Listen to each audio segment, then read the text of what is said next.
50 years ago under Richard Nixon was really the last time anything's been done on cannabis, but 50 years ago it was made illegal. It was made this Schedule I drug. Now we're at 48 states that have some level of cannabis use. And so the states have moved forward and the federal government hasn't. But we got this one big change, which is HHS recommending that it be rescheduled from a Schedule I, totally illegal, to Schedule III. From Tyler Technologies, it's the Tyler Tech Podcast, where we talk about issues facing communities today and highlight the people, places, and technology making a difference. I'm Jade Champion, and I'm the Marketing Program Specialist here at Tyler. I appreciate you joining me for another episode of the Tyler Tech Podcast.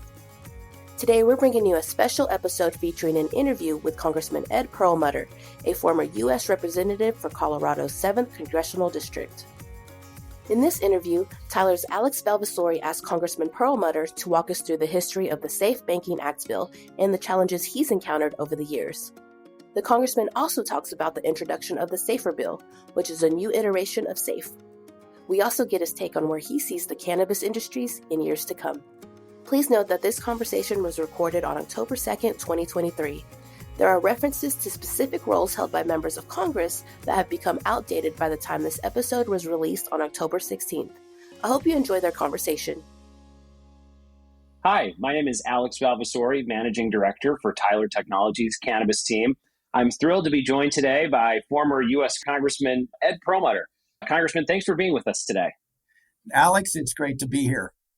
So, of course, we're really excited to dig into all of the happenings surrounding the cannabis industry today. But I want to take a step back and first talk about how you first became interested in everything going on around the cannabis market. It started a long time ago. Colorado, I think we passed the initiative for medical marijuana back in like 2000. So Colorado's been kind of on the cutting edge of things for quite a while. And it was a topic that would come up from time to time. But then where I really became involved was after 2012, when Colorado legalized it. Washington was right after us. A couple things were occurring at the time. One was a brother-in-law of mine was very sick with melanoma. And the only thing that gave him any relief was cannabis, both just in terms of pain, but also in terms of wanting to eat and keeping it down. And then a friend of mine had a medical marijuana dispensary, and one of his clerks was held up and the muzzle was put in the guy's mouth, just because there's a lot of cash involved in these transactions, and it piles up over the course of a day or a week. And then finally, when Colorado legalized it, the head of the banking committee at that time, Barney Frank, could see there was going to be a collision between federal law and state laws as they were evolving, and it would be particularly apparent in the banking sector. So those were sort of three things: personal, a friend of mine, and then sort of political and legislative with Barney Frank. Interesting. Well, I really appreciate that context. And before we get into some of the action we're seeing today around safer banking and the HHS recommendation, I'm curious, as a Colorado resident, how have you seen perception shift over the years, right? From that first, early legalization, the kind of the proper regulatory framework. How have things evolved over the years, both locally in Colorado, but also as you observe things in Congress? Well, so over time in Colorado, again, we've sort of been on the front end of this thing, but you've seen all the people sort of more and more willing to accept it. We've had a majority here in the state for quite some time, and it's continued to grow and become part of our economy. And so there isn't the stigma that was, say existed 20, 30 years ago. Politically, it's been a little different story because, when I started taking this up back in 2013, very much different story in Congress and really with the administration. We went to the Obama administration as sort of a first step and said, look, we'd like you to reschedule this thing. And they said, no, we won't reschedule, but we'll say to the Justice Department and to Treasury, these are low priority issues for us. So long as cannabis isn't getting in the hands of kids, the transaction's transparent, we don't see any organized crime, then we will accept that, but that's as far as we will go. And it became what was called the Cole Memo and the FinCEN guidance. So the administration took a step, which was a pretty substantial step, but not nearly far enough. And so we then proceeded with what was then called safe banking. Now they've added an R and now it's safer banking.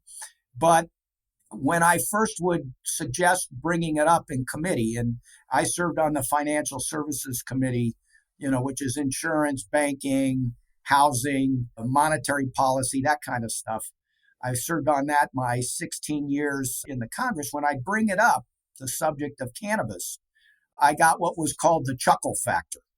Everybody in the committee, first, they didn't want to hear about it. And second, they chuckle about it, say, oh, you're Perlmutter, you're from Colorado, you're a mile high.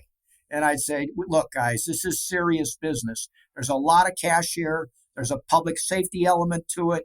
There's an equity element to it so that small businesses, veteran-owned businesses, women-owned, minority-owned businesses have a real shot at beginning and delving into the cannabis industry. So over time, I was persistent, but the perception changed. And people did realize that there was a lot of cash involved, that there was a major public safety factor because of all of the armed robberies and the different kinds of assaults that were occurring, not only in Colorado, but elsewhere in the country. And then a lot of folks realized that maybe some big business folks could step into the cannabis industry, didn't really need to have new banking relationships. But I think a lot of folks realized that the minority communities, women-owned businesses were sort of getting the short end of the stick. Yeah, interesting. And so, thinking back to 2013 and where we are today, what has been the journey of safe banking? And, how has that chuckle factor kind of disappeared over time? I take it now, given what we're seeing, that people are taking this much more seriously than they were 10 years ago. So the chuckle factor is gone. Now, it still exists here and there, but certainly not in the House of Representatives and now not in the Senate. So we had a Republican chairman, a guy named Jeb Hensarling, who was a friend of mine, but when he was in charge and the Republicans were in charge of the House, they would not allow a hearing in the Financial Services Committee, in the Banking Committee.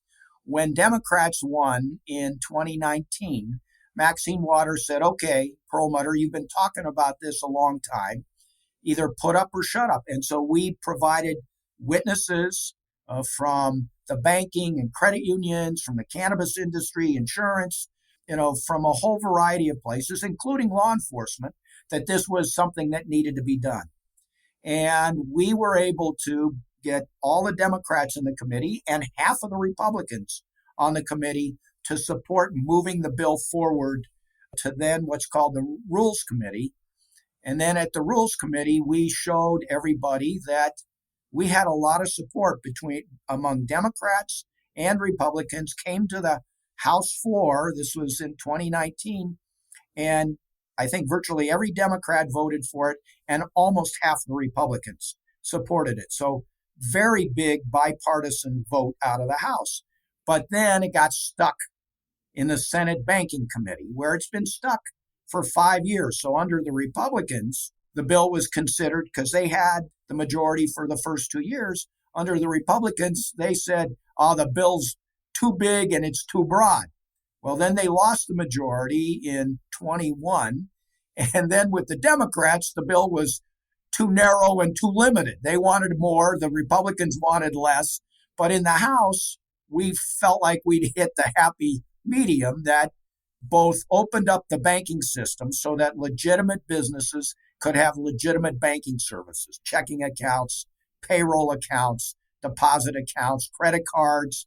It was a combination of both cannabis and some hemp is in that particular bill in safe banking. We dealt with some banking issues that were kind of a thorn in everybody's side, but it kept running into this roadblock in Senate banking.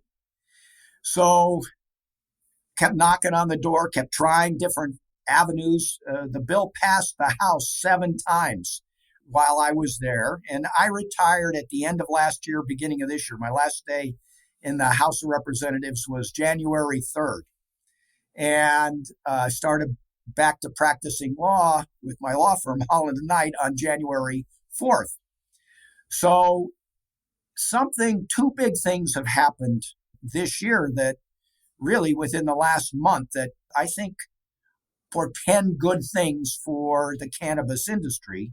One, Health and Human Services, Javier Becerra, as Secretary of HHS, wrote a letter to the Drug Enforcement Administration, the DEA, saying, look, we don't think cannabis should be a Schedule I drug. And so Schedule I drug under the Controlled Substance Act is a drug that is illegal for all purposes. You can't research it, you can't use it, you can't prescribe it, you can't do anything with it.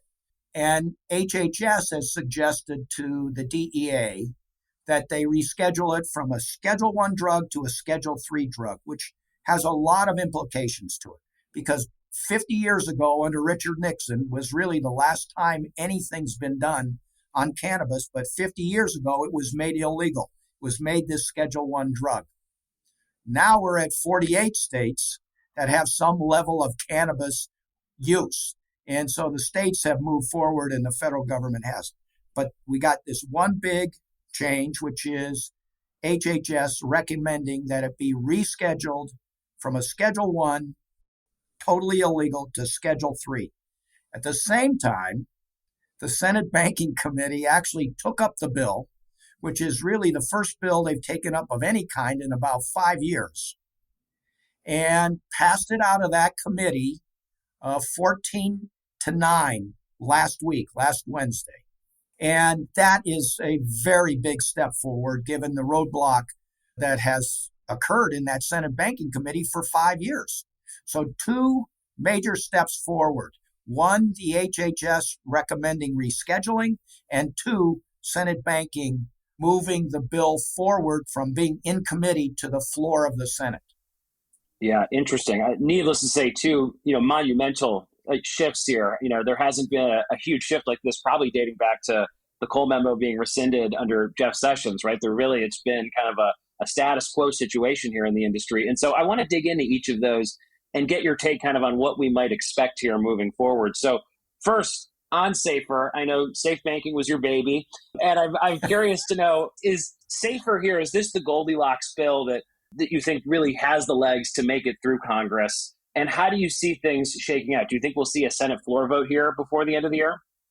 So, Alex, I'm sort of the eternal optimist. But I do think really some big strides have been taken within the last couple of weeks, both in the Congress and within the administration. So the Senate has modified one section of the bill, and that's really the banking section of the bill. The cannabis and hemp sections of the bill are pretty much solid, so they represent about 80% of the bill. And there hasn't been much, if any, change there. There's been some change in the banking piece of it. There was fear that an agreement that we'd reached between the Democrats and the Republicans in the House really restricted some banking regulators too much. So the Republicans and the Democrats in the Senate, I don't think it affected it that much. We'd worked on it a lot. It's called Operation Choke Point for folks that want to, really get into the weeds, so to speak, on this subject. But the senators felt they needed to kind of refine the language, make some changes to it. And that's the section that was modified. I don't think it affects the votes of Democrats in the House or Republicans in the House. But that's where there's been a change. The language has changed. I think the actual consequences and result of that section are the same, but the senators wanted to modify the language, and they did. With some of those tweaks and changes, do you think there's enough momentum then to see a floor vote in favor of the bill, or do you worry that this is going to become a game of amendments once it gets to the floor? Well, there's going to be a game of amendments because, as I said, there hasn't been a banking bill in the Senate get to the floor of the Senate in 5 years. So there's a lot of pent-up efforts to make some changes to banking laws. So I think we're going to see a lot of amendments. But in watching that committee, Steve Daines, a Republican, kind of really being a champion of the bill, And Sherrod Brown, as the chairman of the committee, they fended off a lot of amendments that were proposed by Democrats and Republicans during that committee hearing. My guess is they'll do the same on the Senate floor, but there will be an effort to make a lot of amendments because this is, like I said, the first time a banking bill has been to the Senate floor in ages. So I do think it's going to come to the Senate floor. Senator Schumer, as the majority leader, has said he's bringing it to the floor. I think we'll see it by the end of this year. There are a lot of other, things competing for time and the senator's attentions, but I think we're going to see something to the Senate floor. I think you're going to see 60 votes, which is what you need to have something brought to the Senate floor. I think you're going to see that there are 60 votes. Now, whether it ends up being 60 plus votes that actually vote for the bill, I don't know. But in the past, just counting various senators, we think there are at least 60 votes to support this legislation, then moving to the House of Representatives. We'll be right back to our conversation.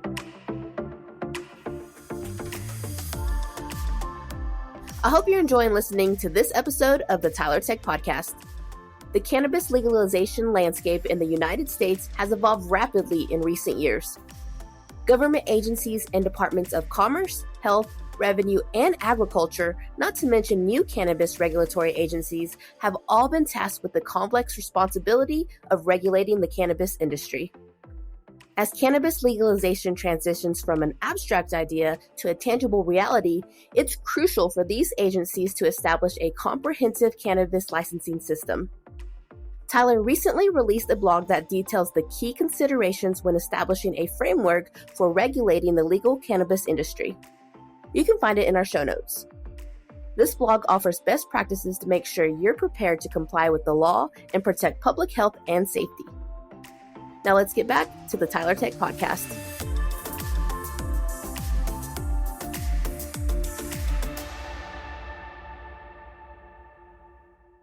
So speaking of the House then, of course, as you mentioned, the bill in previous iterations passed the House 7 times. Of course, the House looks a little different this time around. What do you think the prospects look like in the House? I say, again, positive. Probably not as good as they've been the last 4 years. When Democrats were in charge, they will have to go through what they call the regular course of business or regular order. And that means that Patrick McHenry is chairman of the Financial Services Committee, the Republican chair. Maxine Waters is now the ranking member.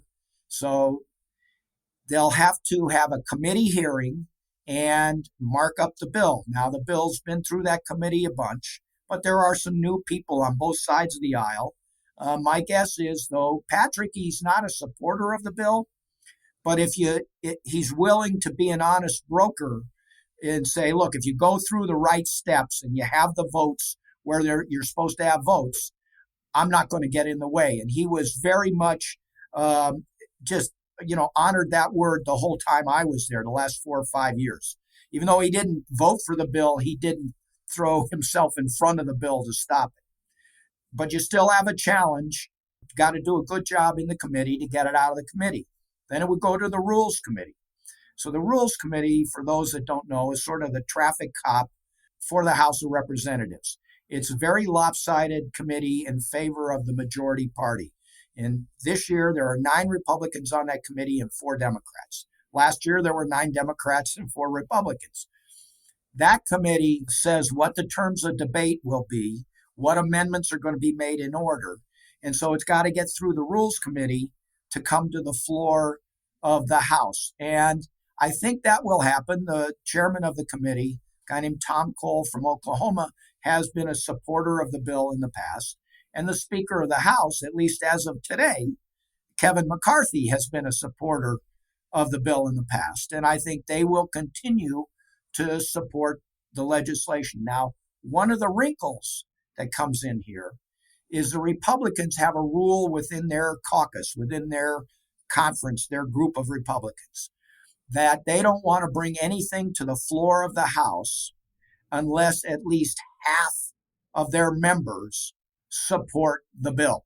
Now, there's no question that at least half of the House, when you take the Democrats and the Republicans together, support the bill. And in the prior Congresses, in the House of Representatives, we had more than 2/3 of the House supported SAFE. And I think, will support SAFER. But there is this wrinkle, and they call it the Hastert rule, that at least half of the Republicans have to support the legislation for it to come to the floor of the House. Now, can McCarthy override that? Probably, but will he? I don't know. But that's a wrinkle, because we've always had a few more than half in the last few years, but it's been close. Overall, a big majority of people between the Democrats and Republicans. So there's that little wrinkle that still, can give everybody some heartburn. Right, right. Well, it certainly sounds like a lot of excitement ahead for SAFER and something we'll be tracking closely here. I want to shift our attention back to the HHS rescheduling recommendation. Of course, also an equally exciting development here. I think something that advocates have long been waiting for from HHS. Of course, though, the decision now lies with the DEA. And so I'd be curious to know, first of all, if you have a gut instinct for what the timeline might look like, and where do you see the DEA landing on this? All right, so let's just sort of talk about the benefits of both SAFE and the change to scheduling, because they're different. All right. Right. So SAFER really allows for normal businesses to have normal banking relationships. Okay, I mean, it's as simple as that. But that's important to get the cash off the streets, to allow for new businesses to come into being and to have banking relationships. So that's the banking lending side of things. Now, on the rescheduling, what that really helps in a couple ways significantly.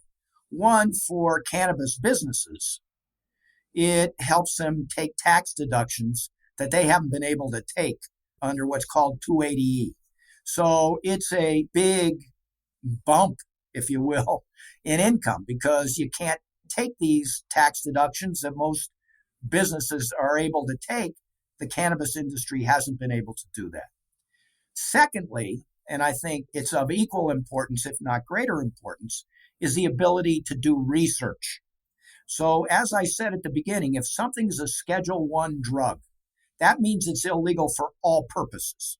You can't smoke it, you can't sell it, you can't prescribe it, and you can't research it.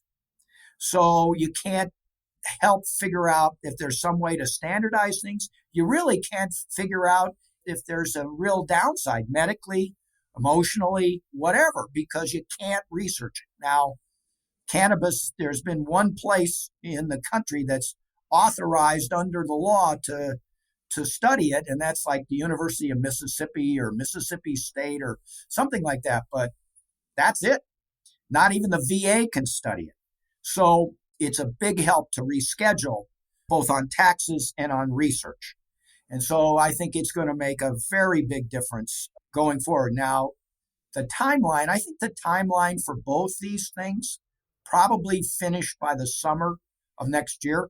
So to go through the legislative process, the Senate, the House, the votes, all that stuff, the back and forth, summer next year, maybe earlier, but that's kind of my estimate. Same thing. The DEA could it be any time from now until I'd say the summer of next year. Some people have said, well, probably the end of November, end of the year, and that's possible. But I'm guessing it's 6 to 8 months out there. And again, it makes a big difference for these businesses. And last couple of years they've been struggling, and in part because there was a lot of expansion, somewhat oversupply.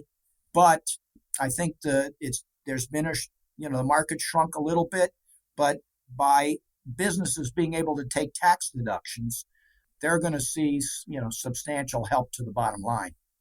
Right. Absolutely. Certainly all kinds of benefits that will come with Schedule 3. I'm curious, some observers have said there may be some unknowns or some challenges that could come with Schedule 3. Are there any things that are on your mind, Congressman, that the industry should be thinking about? Not really. I mean, we're kind of comparing it to like ketamine and some other things compared to where it is today and where it would be under a Schedule 3. It's a marked, in my opinion, improvement. But the fear, I think, of some of the activists, both with the rescheduling and safe banking, is that that's where it stops. That there is no, it doesn't move to fully legalized. It doesn't. We don't develop a tax system similar to an alcohol kind of system, where there's sort of federal and state regulation of alcohol and beer and wine. So I think some people are worried that it just ends there. I don't think it ends there. I think both of these things are icebreakers, which over the course of the next few years will result in some regulation that would be similar. It won't be the same as you see in the alcohol industry, and it would be a much more mature approach to all of this. Right, right. Well, certainly a lot to continue to track surrounding the recommendation. We'll be looking to see what DEA does on that front. And, there's one other major topic that I wanted to get into if you have a few more moments, and that is the 2023 Farm Bill and all of the discussion surrounding, the intoxicating products that have come out of that. There's talk of some change this year, and needless to say, in states even without well-regulated cannabis programs, you can walk into gas stations or other stores, and they have these Delta 8 products. How do you see that shaking out here over the course of the next couple months? Well, I think we've seen some of the consequences and repercussions of sort of, jamming something in I want to say it was the 2018 Farm Bill. I can't remember exactly which year the Farm Bill was, but really hadn't been vetted to any great degree. And it just sort of opened up the hemp industry, which is fine. I mean, obviously I got a chunk in safe banking is dedicated to hemp. But what happened, and I think one of the reasons that Mitch McConnell is such a stickler and such an obstacle over the last few years when it came to cannabis, is that he saw this explosion of kind of unregulated, undisciplined sort of hemp industry. And he said, well, that's not going to happen again. And so he was able, because of a variety of things, to kind of stop the cannabis stuff from moving forward in the Senate. I think we're going to see something in the Farm Bill. Obviously, it's a big bill. The Republicans going to have to get their kind of house in order in the House of Representatives for them to pass that, to pass the defense bill, to pass appropriations.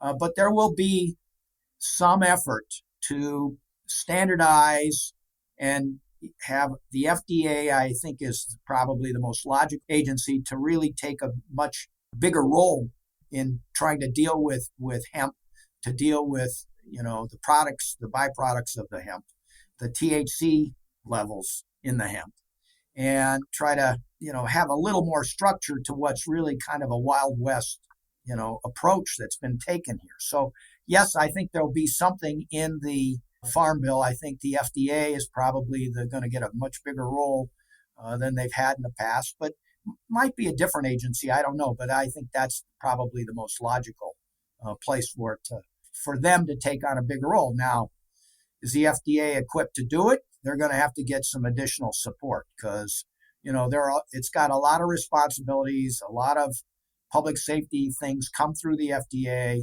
and a lot of people would say they're overworked now and things don't come out quickly enough.